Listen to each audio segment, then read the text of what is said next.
Good morning, good morning, good morning. Welcome to the Plant Your Seeds of Transformation podcast. Today is our new time for our weekly live. And while I am introducing the show, I'm just checking to make sure it's actually showing up live online here.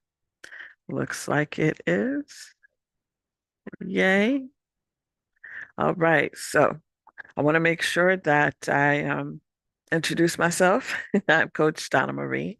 This is the Plant Your Seeds of Transformation podcast. And yes, it is 6 a.m. I've changed the time, adjusted the time for the weekly live with Coach Donna Marie. And that's what I'm calling this now, weekly live with Coach Donna Marie.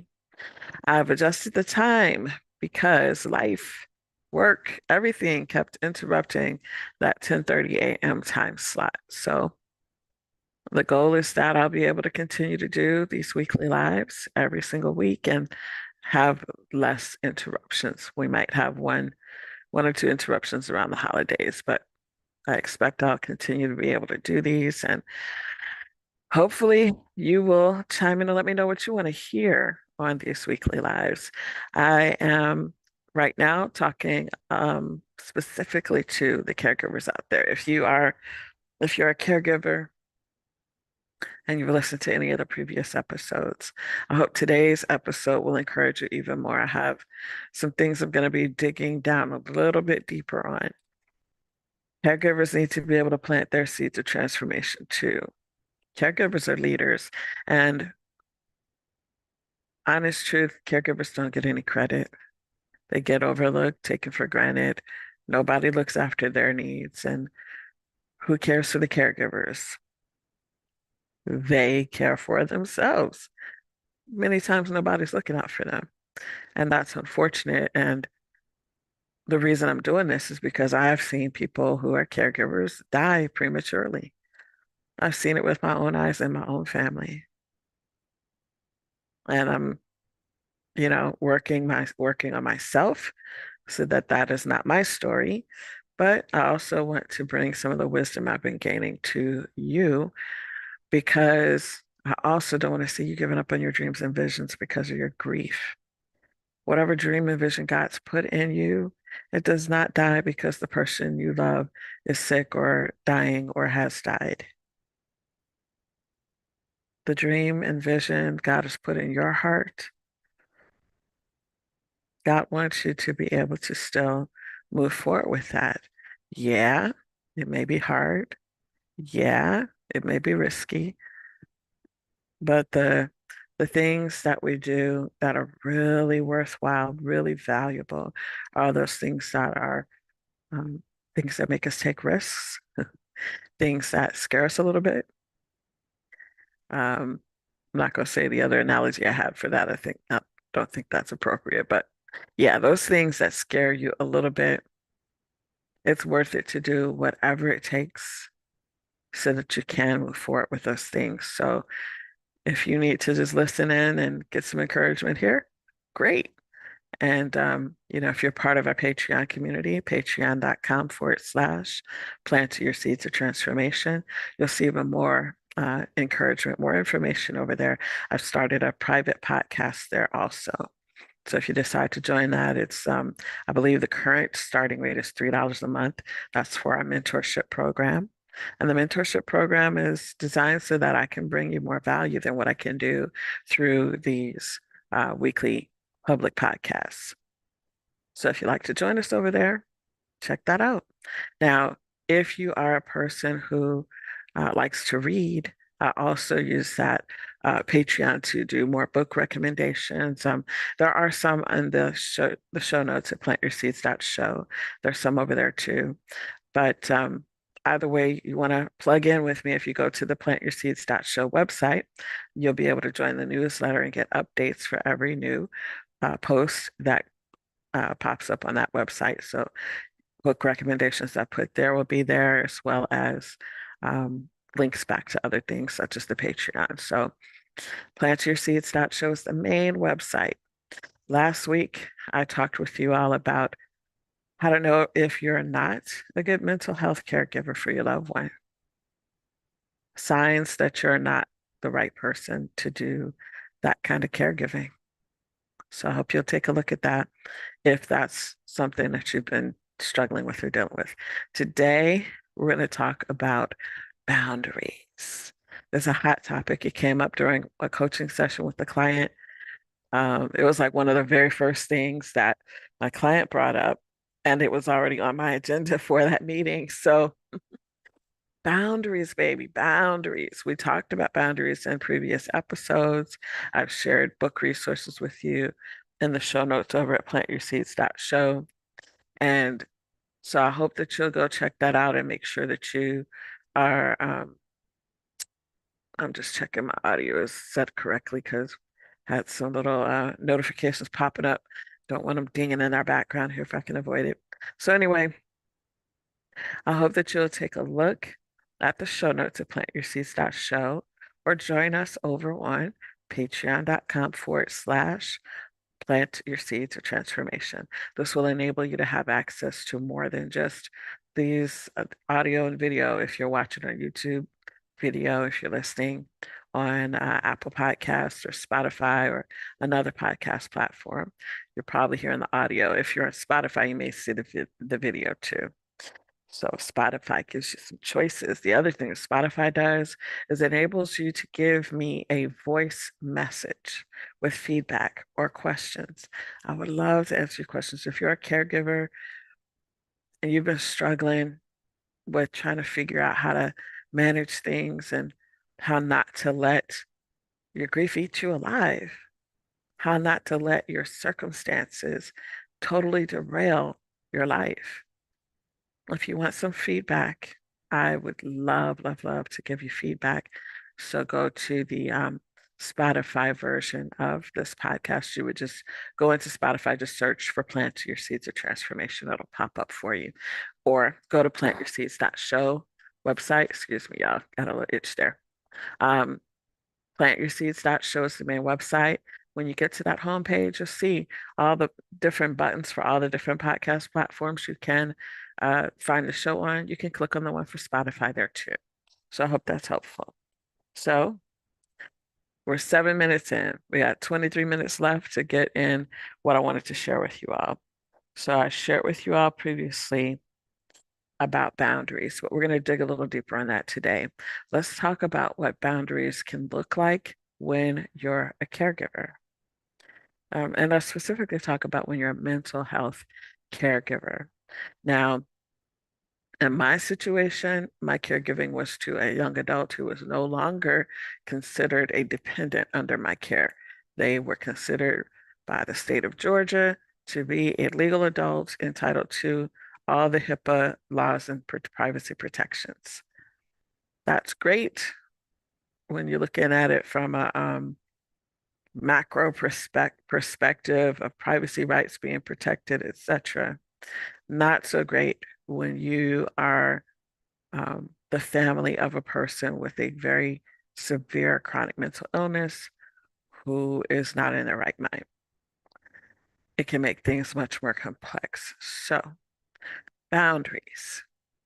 One of the things that I learned from attending support groups, but also from talking to legal counsel, is that because of all of the different um, legal things that go on regarding all these types of things, regarding HIPAA protections and things like that, it's extremely important for you to understand your rights and responsibilities as a mental health caregiver for that person. And basically, you have none unless you create those boundaries. You create the systems and processes and tools and even legal documents that are needed to protect you, protect your family, and make sure that you're able to continue to support this person over the long term without being blocked by rules and laws that were set in place for the good purpose of protecting people's privacy. So I say this to say this. Number one, if you're in a position where you're trying to help, for instance, a young adult that you've been responsible for, but who you have no legal guardianship over, you need to go ahead and speak with an attorney, see if you can get some free advice, free consulting, so that you'll understand things better. That's number one. You need to get wisdom. Remember, I've talked in previous episodes, I always talk about having community. Well, community doesn't just mean family or friends. Community can be professionals that you are tapping in as advisors, people that you're paying money to. Your community can be whoever you need your community to be to support you with your journey. If you're a caregiver to a person who has a mental health illness who is an adult, you need to understand the legal sides of things so that, and you need to understand the policies and procedures too of the different companies, organizations that you're dealing with. Okay. So most hospitals, for instance, if your loved one is hospitalized, most hospitals have some kind of policy regarding how you can communicate with them, um, including setting up a passcode. So the individual who's been hospitalized will need to call you and tell you what the passcode is. When you call back to the hospital to speak with them, they'll ask you for that passcode before they'll allow you to even know that the person is there, let alone to speak with them. So that's the first thing. Second thing is tell your loved one to always tell people your name and your phone number and to put you on their list. This will enable social workers, for instance, to get in touch. Let's say that they're working on discharge planning for your loved one. This will enable the social worker to be able to call you and have conversations with you about that discharge planning, which is extremely important. If you're having them come back to your home so that you can care for them, you need to be in the loop on what that care includes. You need to understand what's going on with their medications. You need to understand if they will need to go to daily, weekly, whatever kind of sessions. You need to be in the loop, clued in, and it's ideal if you can go with them to the hospital so that they'll see you being included in things. The staff there will see you being included. But if it's not possible, like during COVID, they would not let me go see my loved one at all. I didn't see my loved one for 2.5 weeks because of COVID, right? I could talk on the phone though. So make sure that if there's a passcode required, that the passcode is provided to you. Make sure if they need to have your name on a form or a list, that that's done. Now that's within the hospitals uh, or therapy centers policies and procedures. That's not necessarily legal per se, but that's just part of their policies and procedures. Now, on the legal side, if you and your family have agreed that you need to become a guardian or conservator for this loved one, you need to get the money together and get that done. I was quoted by our local courthouse about between $600 and $700 to do that, which I did not have. So didn't happen. But what I was encouraged to do was to go ahead and create a legal document on my own that was notarized, which cost me $8. So I took my loved one with me to a local, it's one of those um, stores like Pack Mail, something like the Pack Mail, UPS. They have notaries. I took my loved one with me, took the document that we had agreed to. We signed it there in front of the notary, and the notary stamped it. So these types of things are important as part of your boundaries. Anybody that loves you will respect your boundaries, but somebody that's not in their right mind, if you don't set firm boundaries with them and get them legally backed up, when they're not in their right mind, they're going to run over all those boundaries. And if you don't have a legal document of some sort to back you up, the professionals around them will let them do that. And that's not good for you. So we're talking about boundaries in a very practical way today for a caregiver of a mental health, of a person who has a mental health chronic condition, chronic severe condition. And you want to be able to be a good caregiver for them, But it's not just all about them. You got to take care of you too. Who's going to take care of you? Who takes care of the caregivers? The answer is you caregiver. You take care of you caregiver. 9 times out of 10, if you're a caregiver, there's nobody looking out for you. And if you don't look out for you, it's going to cause a lot of problems for you, including making you burn out and not be able to support that person that you care about. Um, and the other thing, and I've mentioned this before, and I'm not trying to be, I'm not being hyperbolic, I'm not exaggerating. I literally have seen two caregivers die. One died after two year and a half, not even a full 2 years. They were dead after supporting someone through two different rounds of chemo, radiation, all of that. They ended up with cancer themselves that they didn't catch soon enough because they weren't paying attention to their own health. And then from the time they were diagnosed with stage 4 to the time they died, it wasn't even 2 years. I'm not trying to be hyperbolic, y'all. This is real. When you are a caregiver, the only one taking care of you is you. And if you're not doing it, you're putting yourself in danger. Please don't do that. Try to learn from reading and listening and watching. You have grief, yes. That grief's not going anywhere. It's going to change the way it looks and the way it feels, but it's not going to go anywhere. So instead of letting yourself drown in that grief, learn how to manage that grief. Part of managing that grief is making a decision to take care of yourself in the midst of the grief, despite the grief, that you're going to take care of yourself. Grief will lie to you. It'll tell you that you don't care about anything else, but that is not true. You do, you're just grieving. You do care about yourself. You do care.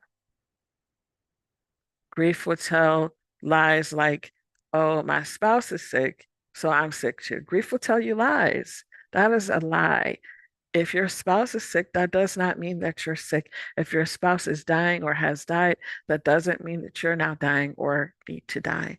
You can still live. I have to tell you, I love this one TV show. It's a reality show where it's a family where this young lady has incorporated her parents, her brother, her whole family, her friends, and everything into her world of being an ex-professional dancer, and now she is struggling with obesity due to a medical condition. And so she has a show that's been, I think, has been on for like 9 seasons, right? So her audience got to see her parents, her mom change over time, and eventually her mother died. And it was heartbreaking because you fall in love with this family, including the mom. Her mom was great. Everybody loved her mom, and then her mom died. I mean, it was just so tragic. But she knew if she didn't help her dad, that he was going to follow his wife. And so I'm so happy that they are using the show to show that you can have life after your loved one has fallen ill and has died. You do not have to die because your loved one died. You don't have to. You don't have to give up on your life. There's still more life to live. So why not live it? And give God glory. If you're a person that believes in the word of God, use your life as a way to bring him glory for somebody else's benefit. Show other people, yeah, I'm grieving, but I'm still living. Show other people what it looks like when you make a decision to let your life reflect God's glory instead of letting grief eat you alive. So I just want to encourage y'all to think about these things. These things are important. Setting boundaries around your grief is just as important as setting boundaries, for instance, legal type boundaries around helping somebody who has a mental health condition that's chronic and severe. Now, in terms of There were some other things that I wanted to mention to you that I felt were super important regarding this topic of boundaries. So let me find my place here. Boundaries can also help you stay healthier over time. Grief can lie to you and tell you you don't care about yourself, and therefore it doesn't matter what you eat and drink or if you ever get up out that chair. That's also a lie. Lord knows I lived in that life for a long time, too long. And so you have to come to the place where you remember that you love yourself. Remember that you love yourself and that you're willing to set those boundaries around your health. Stop bringing the dog on potato chips in the house. Don't bring them in the house. If they're in the house, you're going to eat them. But there are healthier snacks that have less salt, less fat. You can still get that crunchy. You can get that crunchy texture. If you're a person that loves crunchy texture, find other things that are healthier to crunch on. I've seen some really good YouTube videos where people cut up vegetables and they do all kind of things with fresh vegetables to make them tasty. You can make dips that are lower in calories and healthier for you. Things that have fresh herbs, flavor.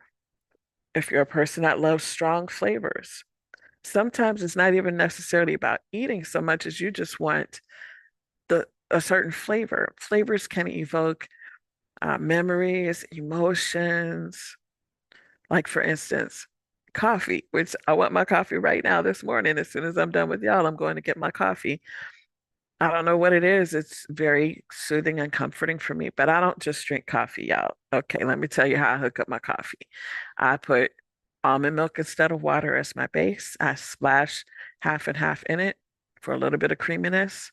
I put stevia in it, and I use coconut sugar instead of turbinado or pure cane sugar, anything like that.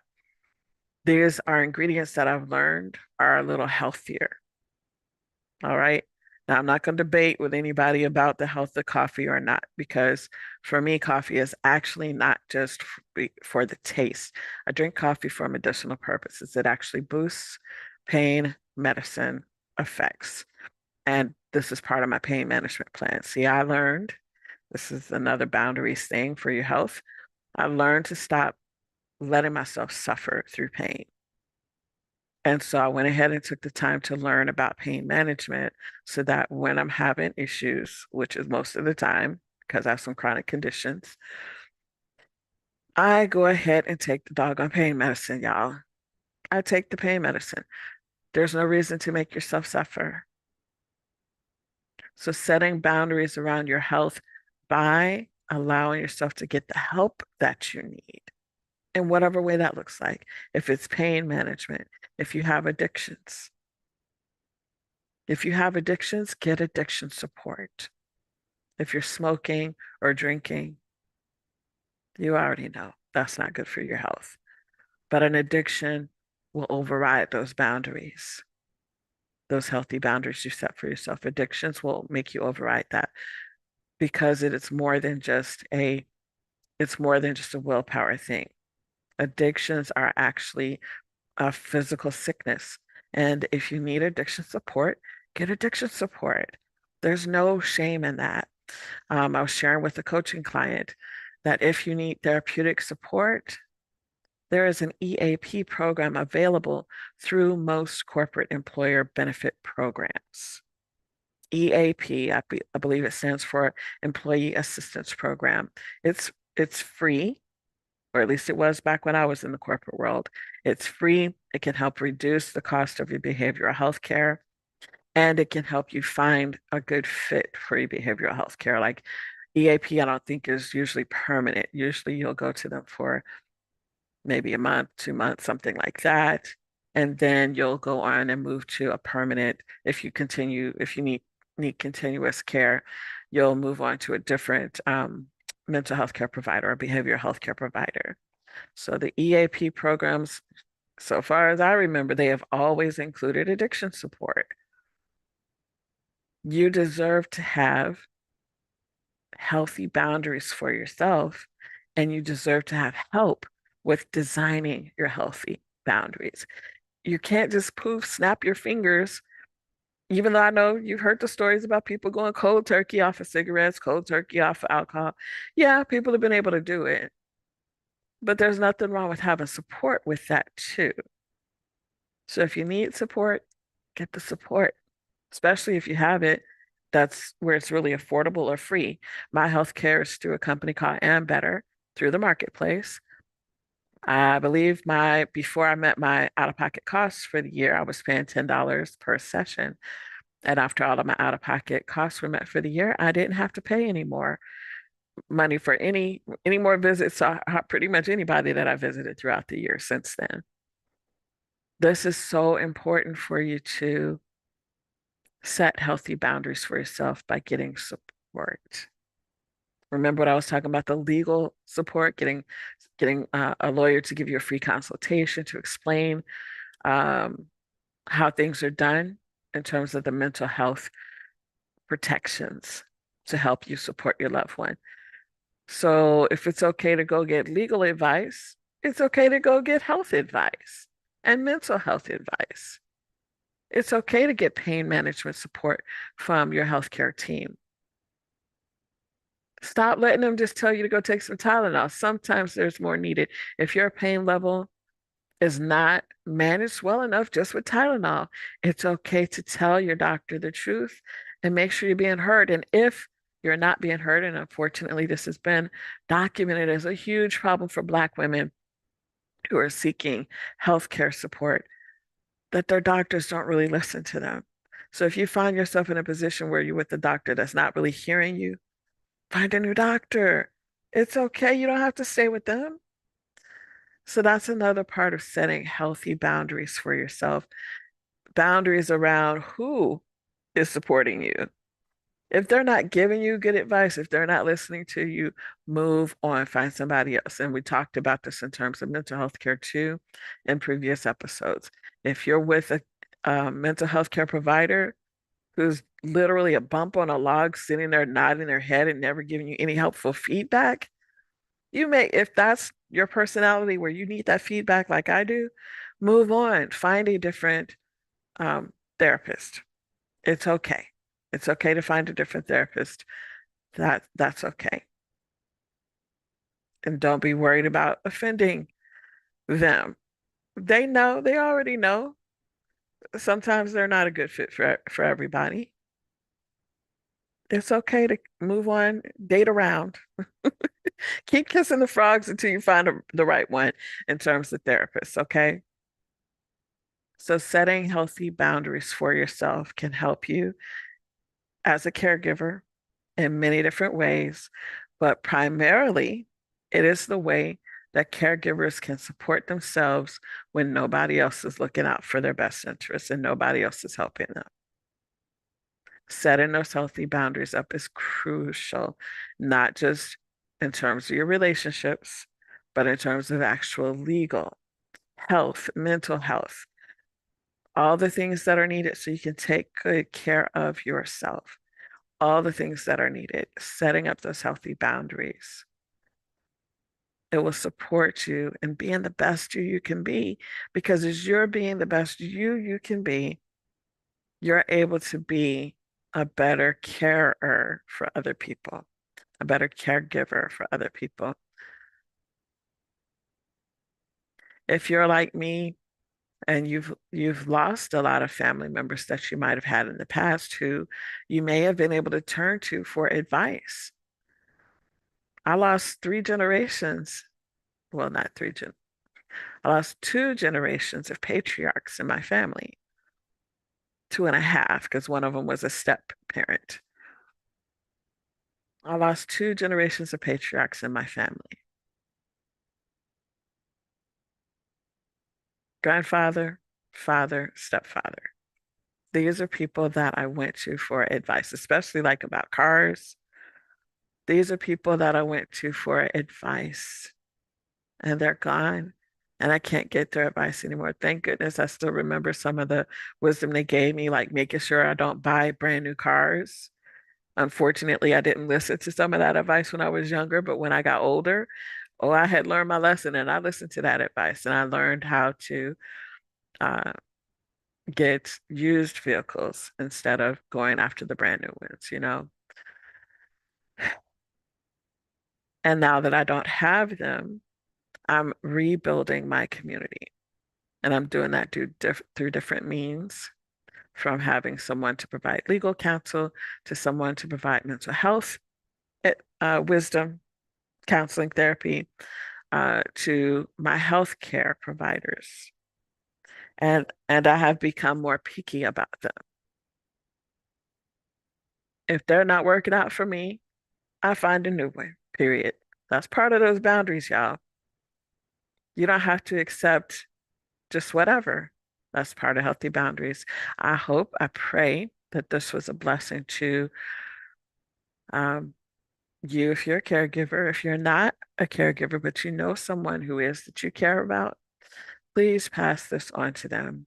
Again, I'm Coach Donna Marie, and this is the Plant Your Seeds of Transformation podcast. And I apologize if the things at the bottom are not showing up properly. I'm working on figuring out why.